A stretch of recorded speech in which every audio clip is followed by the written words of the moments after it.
Assalamualaikum warahmatullahi wabarakatuh, teman-teman semester 1. Baik, hari ini harusnya saya akan mini lecture untuk mata kuliah ITK 3, tetapi karena ada kegiatan lain, kemudian kalau nanti diundur-undur perkuliahannya maka akan membuat jadwal yang lain juga diundur, maka saya putuskan untuk membuat video ajar yang teman-teman bisa lihat dan juga mungkin didengarkan oleh teman-teman berkali-kali. Oke ya. Di video ajar kali ini, saya akan membahas terkait dengan farmakologi dalam keperawatan. Minggu kemarin saya sudah berbicara tentang farmakologi juga. Kalau minggu kemarin terkait kepengolahan obat yang bebas gitu ya, obat bebas, obat wajib apotik, kemudian pengolahan obat berdasarkan side effect-nya. Ya, untuk saat ini saya akan membahas farmakologi dalam keperawatan, lebih fokus di keperawatannya. Akan tetapi tetap fokus saya bukan untuk teman-teman agar bisa hafal nama-nama obat, tetapi yang penting adalah golongan-golongan obatnya serta interaksi. Jika interaksi minggu kemarin sudah kita bahas, maka ini lumayan slide-nya lumayan nanti akan saya buat 2 sesi karena untuk farmakologi dalam keperawatan ini memang banyak sekali sebenarnya hal-hal yang harus dipahami, tapi saya coba memilah terkait dengan waktu dan juga kompetensi yang harus teman-teman kuasai, serta fokus untuk farmakologi hanya diberikan waktu 2 minggu untuk membahas tentang farmakologi. Oke.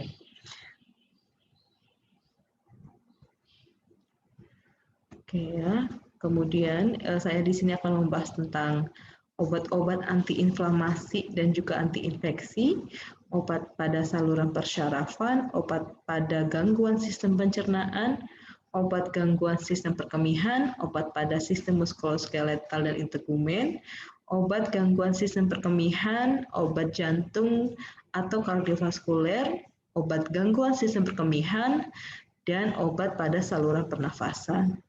Pada hari ini tidak semua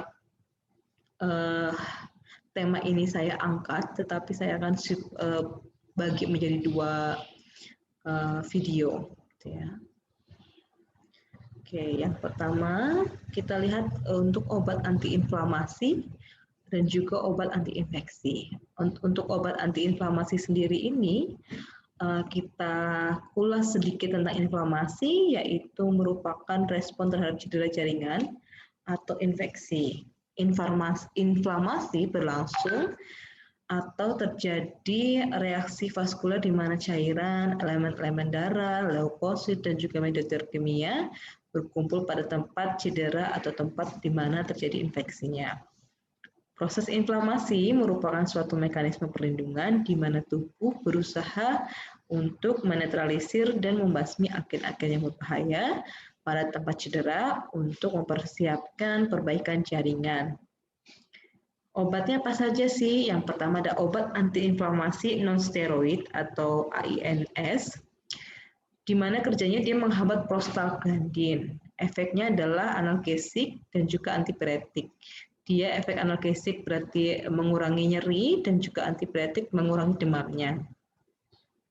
Ketika memberikan AINS ini digunakan untuk mengatasi nyeri, biasanya dosisnya lebih tinggi. Kemudian obat ini lebih cocok untuk mengurangi pembengkakan, nyeri, dan kekakuan sendi.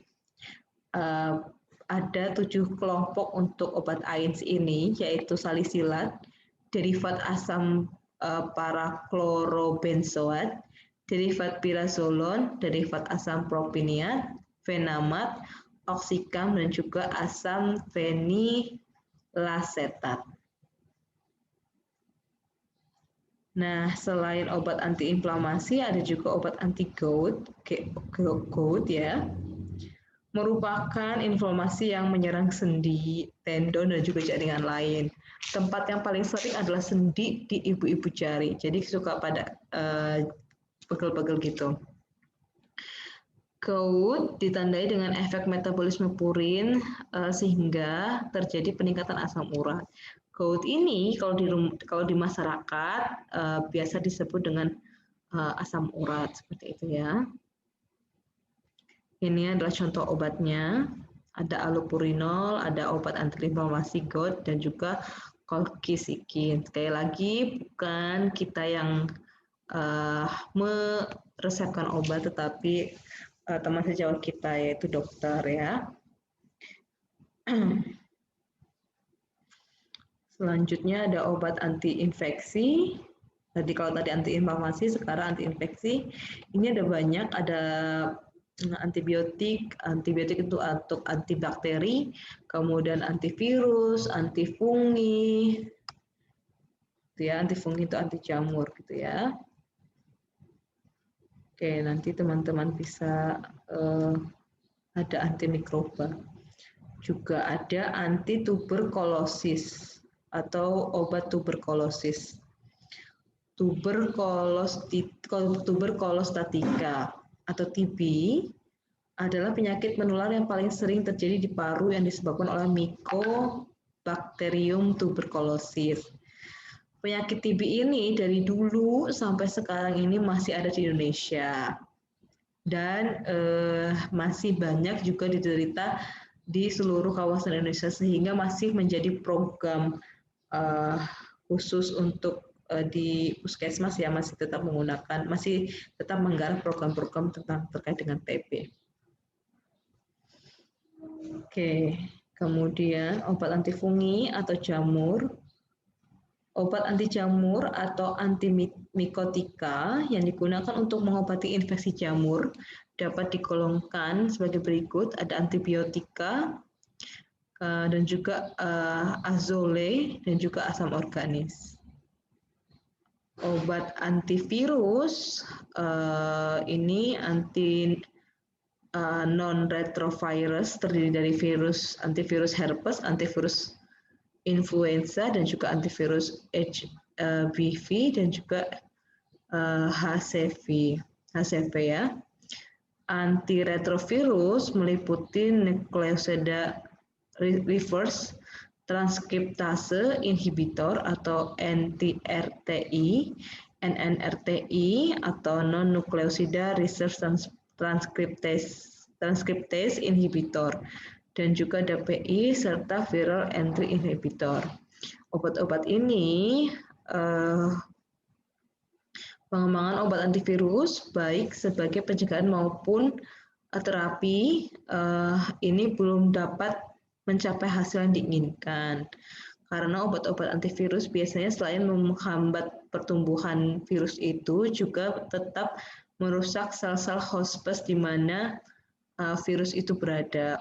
Yang paling simpel adalah seperti obat-obatan untuk HIV/AIDS itu kita tidak bisa mengkhususkan obat antivirus itu di tempat yang di mana virus itu berada, tetapi keseluruhan sel-sel host nya juga tetap terpengaruh dengan obat ini.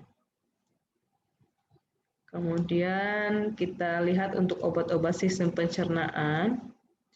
Ada obat anti diare, ini bersifat menyerap racun, itu obatnya misalnya adalah kaolin atau karboadsorben. Kemudian obat anti motilitas, itu untuk menekan peristaltik usus. Kenapa harus ditekan? Karena semakin banyak peristaltik usus, semakin cepat, maka itu akan semakin terjadi juga pelepasan dari feses. Kemudian ada juga yang bersifat adstringen atau menciutkan selaput usus, misalnya nama obatnya tanin, tanabulmin. Kemudian ada juga yang bersifat melindungi, ini melindungi selaput lendir usus yang luka karena karena bakteri yang menyebabkan diare. Kemudian selain obat anti diare ada juga obat laksativa, di mana obat-obat ini bersifat melumatkan tinja atau feses yang ada di dalam tubuh. Ini yang kalau yang tadi untuk anti diare itu untuk mengurangi PAB-nya. Kalau laksativa ini untuk mencegah mengobati kalau ada yang konstipasi, karena dia sifatnya mempercepat peristaltik usus sehingga akan mudah untuk defekasi. Obat pencahar digunakan untuk mengatasi keadaan sembelit, kemudian pasien menderita penyakit jantung dan pembuluh darah sehingga tidak boleh mengejen, kemudian pasien dengan risiko perdarahan rektal, ini tidak boleh ada tekanan sama sekali di dalam anus dan juga bersifat membersihkan saluran cerna, kemudian juga bisa untuk mengeluarkan parasit atau cacing yang ada di dalam usus kita. Ada laksativa osmotik, ini bersifat memperbesar isi usus, misalnya magnesium sulfat. Kemudian laksativa kontak, ini perangsangan dinding usus untuk meningkatkan motilitas usus atau gerak peristaltik. Kemudian bersifat laktasiva pembentuk bulk. Kemudian ada juga emolien, merupakan pelunak dan juga pelumas tinja. Nah, ini ada obat di sistem pencernaan yang lainnya, yaitu antiemetik, ini agar tidak mual dan muntah, gitu ya. Obat-obatnya digolongkan menjadi 5, yaitu antihistamin, antikolinergik, fenotiazin, cannabinoid, dan lain-lain. Kemudian ada obat anti tukak atau yang sering tukak lambung gitu ya. Kondisi patologis pada lambung, duodenum juga esofagus bagian bawah, dan stoma gastroenterostomi. Tujuan terapi tukak lambung adalah meringankan atau menghilangkan gejala, mempercepat penyembuhan, mencegah komplikasi, dan juga mencegah kambuh. 6 golongan yaitu anti tranquilizer, antikolinergik, antacid, penghambat histamin, penghambat pompa proton, omeprazol, dan inhibitor pepsin sukralfat. Yang paling yang paling familiar terdengar di telinga kita atau masyarakat itu biasanya adalah omeprazol dan juga antacid. Ini biasanya tanpa resep dokter juga bisa. Jadi kadang kalau kita beli di apotek gitu ya, kalau kita minta obat yang untuk mencegah mual atau mengurangi mual apa, biasanya dikasih omeprazol atau antacid. Oke. Ini penjelasan dari tadi obat-obat tukaknya. Selanjutnya ada obat-obatan gangguan sistem perkemihan. Ada antiseptik saluran kemih. Antiseptik saluran kemih terbatas hanya untuk pengobatan infeksi saluran kemih saja. Itu ya, jadi tidak untuk yang lainnya. Oke. Obat ini dipakai untuk hanya mengobati ISK akut dan kronis. Pada fungsi ginjal yang normal, obat ini mudah dieliminasi karena waktu paruhnya yang singkat yaitu 20 menit. Akan tetapi, obat ini dapat menumpuk dalam serum bila terdapat gangguan pada saluran kemih. Oke ya, kemudian ada saluran kemih yang lain, ada analgesik, perangsang, dan juga antispasmodik dan antispasmodik saluran kemih. Ya, kemudian kalau kita lihat di obat jantung atau kardiovaskuler, tiga kelompok yaitu glikosida jantung, antiangina, dan juga antiaritmia. Glikosida jantung merupakan salah satu dari obat-obat tertua yang dipakai sejak 1200-an dan sampai kini masih terus dipakai dalam bentuk yang telah dimurnikan. Digitalis dihasilkan dari tumbuhan foxglove yang berwarna ungu dan putih, dapat bersifat racun. Kemudian pada tahun 1785, William Withering dari Inggris menggunakan digitalis untuk menyembuhkan sakit bengkak, yaitu edema pada ekstremitas akibat insufisiensi ginjal dan jantung. Preparat digitalis mempunyai 3 khasiat pada otot jantung, yaitu yang pertama, menyebabkan kerja inotropik positif, di mana dia akan menghasilkan peningkatan kontraksi miokardium. Ada juga kerja kronotropik negatif yang memperlambat denyut jantung, kemudian kerja domotropik negatif, di mana efeknya adalah mengurangi hantaran sel-sel jantung.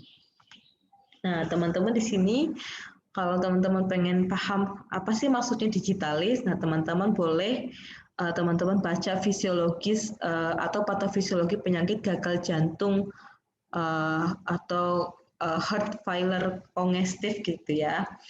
Itu di situ ada mekanisme kenapa sih kok ini tuh ada edem, kemudian harus ada peningkatan kontraksi miokardium. Nah itu kenapa obat-obatnya gitu, teman-teman bisa baca heart failure congestive gitu ya, patofisiologinya biar nyambung. Ini tuh gimana sih?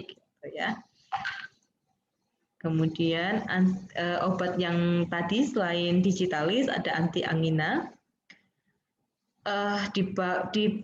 dipakai untuk mengobati angina pectoris atau nyeri jantung yang mendadak akibat tidak adanya aliran darah karena adanya sumbatan pada arteri koroner yang menuju jantung. Ketika tidak ada aliran darah di jantung, maka jantung juga akan kekurangan oksigen untuk bergerak. Kalau jantung kekurangan oksigen untuk bergerak, otomatis tidak bisa berdenyut. Itulah yang menyebabkan sakit. Dan tipe-tipe obat anti angina ini itu harus fast track gitu ya, harus cepat diserap oleh tubuh karena reaksi angina pun untuk jatuh ke kematian itu sangat cepat.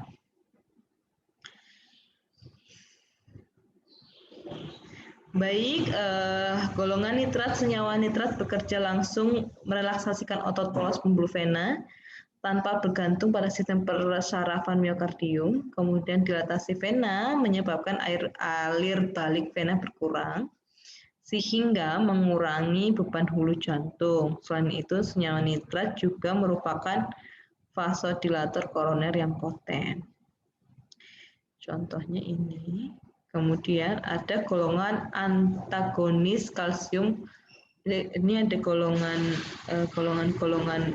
nitrat, kemudian golongan antagonis. Ini bekerja dengan cara menghambat influx ion kalsium, yaitu mengurangi masuknya ion kalsium melalui kanal kalsium lambat ke dalam sel otot polos, jantung, dan juga saraf. Berkurangnya kadar kalsium bebas dalam sel akan menyebabkan berkurangnya juga kontraksi otot polos pembuluh darah, kontraksi otot jantung, serta pembentukan dan konduksi impuls dalam jantung. Jadi kalau ionnya berkurang, maka jantung pun tidak bisa jantung pun akan tidak terstimulasi untuk berdetak terlalu cepat, sehingga akan mengurangi rasa sakit yang disebabkan karena pembuluh darahnya itu macet seperti itu, gitu ya. Kalau pembuluh darahnya macet kan otomatis darahnya tersumbat ya, sehingga itu yang menyebabkan sakit. Nah, kalau kaliumnya berkurang ini, ya kita akan berkurang juga denyut jantungnya. Nah, ini kita nyambung juga ke mekanisme dehidrasi. Kenapa sih Bu dehidrasi pada diare itu yang menyebabkan meninggal itu dehidrasinya? Karena tidak adanya ion K. Begitu cairan keluar banyak dari diare ataupun muntah, maka ion-ion dalam cairan di dalam tubuh yang mengandung ion itu juga akan berkurang banyak juga. Sehingga darah pun akan kekurangan ion K. Ketika kekurangan ion K, maka listrik di dalam tubuh itu tidak bisa terstimulasi. Kalau kelistrikan nggak ada, Sementara kelistrikan ini sangat dibutuhkan untuk berdenyutnya jantung. Itu ya. Sehingga jika kita sebenarnya ingin memahami obat ini itu untuk apa ya, obat ini untuk apa ya, kita harus paham dulu fisiologi dari masing-masing organnya. Oleh karenanya, saya bedakan menjadi per sistem pernafasan, sistem perkemihan, sistem obat-obatan jantung dan kardiovaskuler. Harapannya adalah karena semester yang lalu kan teman-teman belajar tentang anatomi dan fisiologi setiap organ. Mudah-mudahan masih diingat ataupun terstimulasi untuk membaca kembali gitu ya, karena tidak jadi ketika belajar farmakologi ini tidak sekedar membaca tetapi paham maksudnya. Tuh. Oke. Ada lagi untuk golongan untuk obat-obatan jantung yaitu golongan beta blocker. Obat-obat ini menghambat adrenoseptor di jantung, kemudian pembuluh darah perifer, bronkus, pankreas, dan juga hati. Beta blocker ini menurunkan efek sistem saraf simpatik sehingga dapat menurunkan heart rate dan juga tekanan darah. Saat ini banyak tersedia obat-obatan beta blocker yang pada umumnya menunjukkan efektivitas yang sama. Namun terdapat perbedaan-perbedaan di antaranya berbagai beta blocker yang akan mempengaruhi pilihan dalam mengobati penyakit pasien tertentu.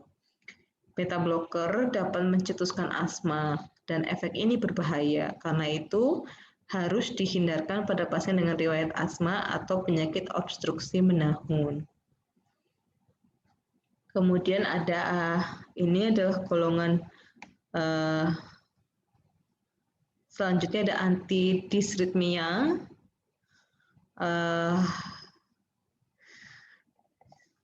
Disritmia ini adalah penyimpangan frekuensi atau pola denyut jantung yang normal.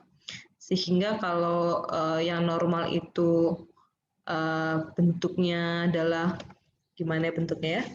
Nanti teman-teman searching ya untuk bentuk dari denyut jantung satu puls itu bentuknya seperti apa, kan harusnya gini kecil gitu ya, terus ke bawah langsung ke atas, kecil lagi gitu ya, satu puls satu kali denyutan itu seperti itu normalnya. Tapi kalau aritmia bisa ininya gitu, nanti baru ke bawah, nanti gitu lagi, itu bisa gitu ya. Kemudian yang diharapkan dari obat antidisritmia ini adalah irama jantungnya kembali seperti semula. Oke, cara kerjanya nanti bisa dibaca ya. Kemudian ada obat-obat diuretik. Kenapa sih obat-obat diuretik? Karena gini, teman-teman, diuretik itu adalah zat-zat yang dapat memperbanyak pengeluaran kemih melalui kerja langsung terhadap ginjal. Nah, kenapa ini bukan masuk di sistem perkemihan, Bu? Tidak. Jadi gini, kalau jantung itu misalkan ada congestive heart failure, dia biasanya akan menyebabkan edema. Edema itu di mana terjadinya penumpukan cairan di bawah kulit tubuh. Nah, kita gimana caranya harus mengeluarkan cairan itu, kan nggak mungkin kan kita keluarkan dengan cara disedot, itu nggak mungkin kan. Gimana caranya? Dikeluarkan melalui urin. Gitu. Nah, diuretik ini sifatnya mengunci cairan, menyerap cairan, kemudian dimasukin ke dalam ginjal sehingga terjadi diuresis atau pengeluaran kemih. Seperti itu. Kenapa sih harus keluar kemih? Ketika nanti bengkak atau cairannya menumpuk, otomatis cairan akan terus menumpuk sampai ke jantung sebelah kanan. Kalau di jantung sebelah kanan sudah tertutup dengan cairan, maka akan terjadi sesak nafas. Terpengaruhlah si paru-parunya itu. Gitu ya guys. Teman-teman, harapannya adalah paham dulu fisiologinya. Jadi nanti ketika baca, apa sih ya obat ini tuh kenapa ya gitu. Itu teman-teman bisa nyambung. Oke. Kemudian ada obat antihipertensi. Ini mungkin yang paling sering ya, tekanan darahnya biar tidak tinggi.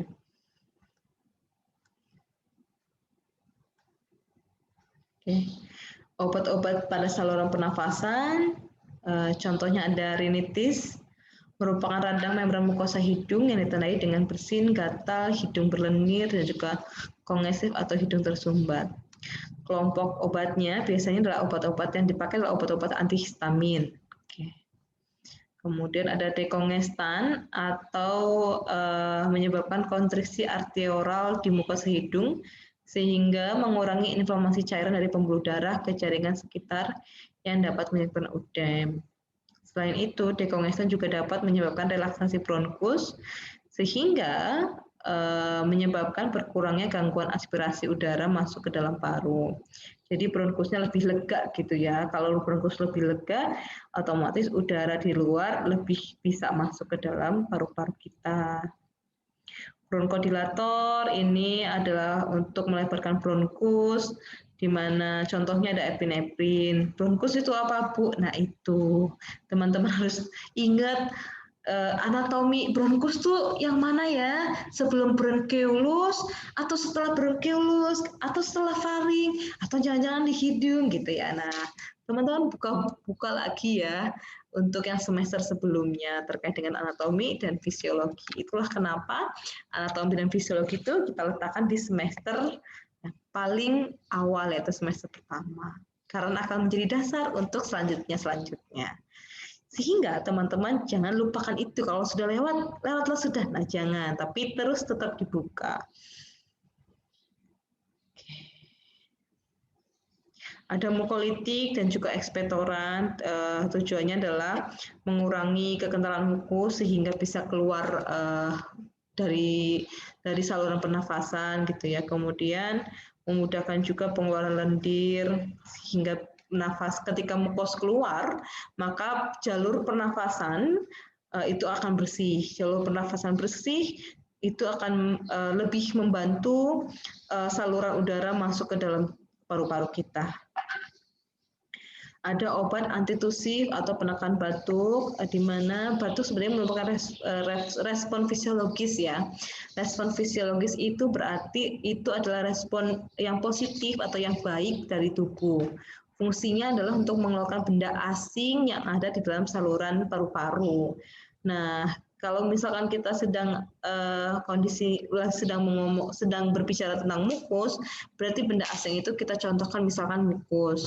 Nah, si tubuh kita ini bereaksi untuk mengeluarkan mukus yang ada di dalam saluran paru-paru itu dengan cara batuk, gitu. Nah, akan tetapi kalau batuk-batuk terus, maka kita akan kurang istirahat. Ketika kurang istirahat, maka bakteri atau virus yang menyerang juga akan lebih cepat dibandingkan dengan kita yang beristirahat dengan pola istirahat yang baik gitu ya, karena imun kita yang terserang. Oke, untuk obat-obatan pada sistem saraf, obat pada sistem muskuloskeletal dan juga integumen, serta obat pada sistem endokrin, ini kok double ya, itu nanti saya akan split ke video berikutnya. Insya Allah hari ini saya share. Mungkin itu saja video ajar pada hari ini. Mudah-mudahan bisa membantu teman-teman dalam memahami materi dari blog IDK 2 ini, di mana dalam 2 minggu kita akan berbicara tentang farmakologi. Minggu kemarin sudah dan minggu ini adalah minggu yang kedua untuk farmakologi. Minggu depan kita akan membicarakan terkait dengan tema lain. Tetap semangat, jaga kesehatan, dan juga jangan lupa bahagia. Terima kasih. Wassalamualaikum warahmatullahi wabarakatuh.